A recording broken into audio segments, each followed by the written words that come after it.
Hi there, today I'm going to show you how to do cleaning and power cleaning on an Epson XP-4205.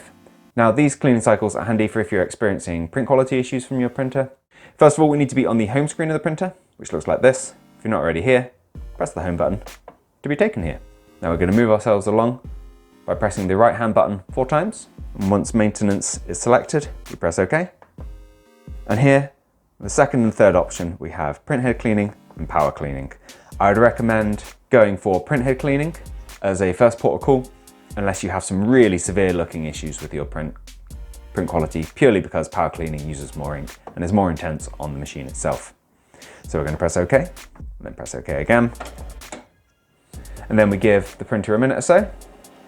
As you can see, it's making progress on that bar on screen. And what's happening is the printer is pushing ink through the printhead within the machine to kind of dislodge any dried or congealed ink that's within the printer and is causing those stripes or missing colours that you might be seeing.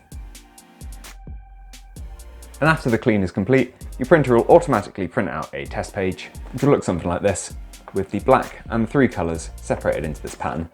And you'll be looking for any kind of gaps or missing colours there that would indicate an issue remains. Mine's looking fine, but if you did have any issues, just move over to the right here, so you can see what the gaps would look like. Press OK. And this gives you the option for cleaning and power cleaning.